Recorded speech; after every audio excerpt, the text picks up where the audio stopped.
السلام علیکم ورحمۃ اللہ وبرکاتہ۔ ان الحمد للہ نحمده ونستعینه ونستغفره ونعوذ باللہ من شرور انفسنا ومن سیئات اعمالنا من يهده الله فلا مضل له ومن يضلله فلا هادي له وأشهد أن لا إله إلا الله وحده لا شريك له وأشهد أن محمدا عبده ورسوله ألا فإن خير الحديث كتاب الله وخير الهدي هدى محمد صلى الله عليه وسلم وشر الأمور محدثاتها وكل محدثة بدعة وكل بدعة ضلالة وكل ضلالة في النار. قال الله تعالى وتبارك في القرآن المجيد والفرقان الحميد بعد أعوذ بالله السميع العليم من الشيطان الرجيم بسم الله الرحمن الرحيم. اللهم صل على محمد وعلى آل محمد كما صليت على إبراهيم وعلى آل إبراهيم إنك حميد مجيد. اللهم بارك على محمد وعلى آل محمد كما باركت على إبراهيم وعلى آل إبراهيم إنك حميد مجيد. رب اشرح لي صدري ويسر لي أمري واحلل عقدة من لساني يفقهوا قولي. رب زدني علما رب زدنا علما آمین یا رب العالمین. ہر قسم کی حمد و ثنا اللہ رب العالمین کے لیے ہے جو زمینوں اور آسمانوں کا سنبھالنے والا، تمام مخلوقات کی تدبیر کرنے والا، قطعی دلائل اور واضح براہین کے ساتھ بندوں کی ہدایت اور دین و شریعت کی وضاحت کے لیے رسولوں کا بھیجنے والا ہے۔ میں اس کی تمام نعمتوں پر اس کا حمد کرتی ہوں اور اس کے مزید فضل و کرم کی طالب ہوں۔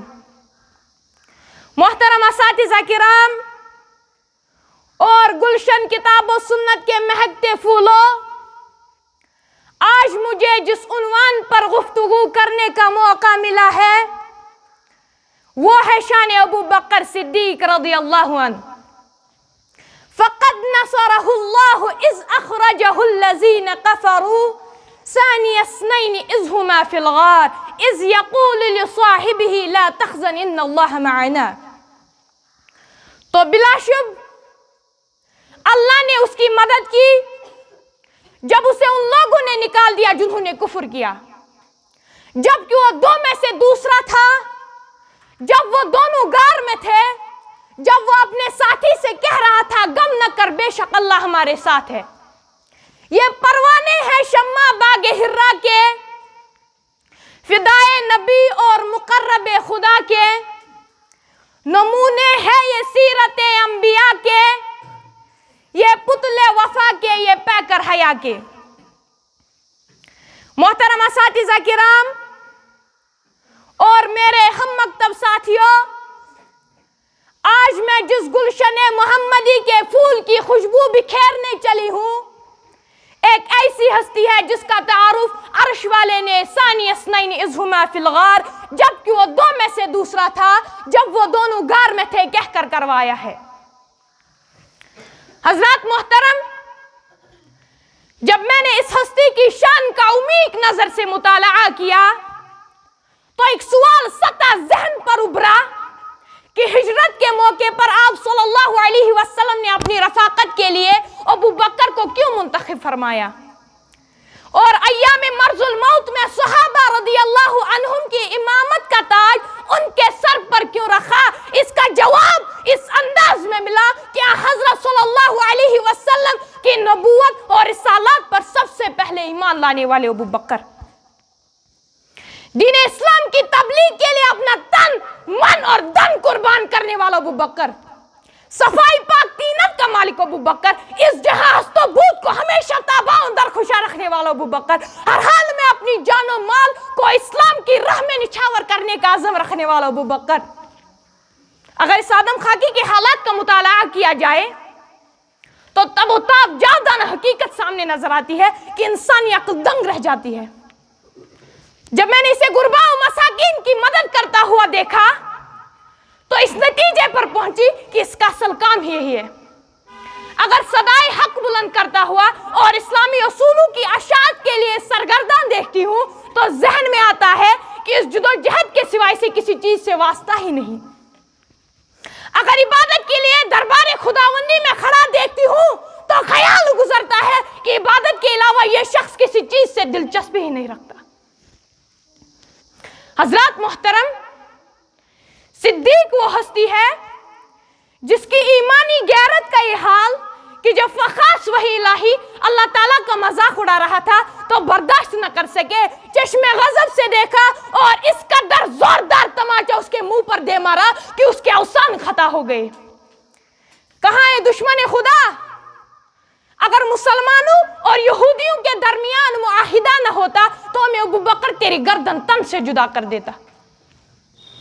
جس کی محبت کی انتہا یہ ہو، پوچھا گیا صدیق گھر میں کیا چھوڑ آئے ہو؟ کہا اللہ اور رسول اللہ صلی اللہ علیہ وسلم کی محبت چھوڑ آیا ہوں۔ میں تو جیتا ہوں فقط تیری محبت کے لیے، ورنہ مجھ کو اس جہاں سے کوئی دلچسپی نہیں۔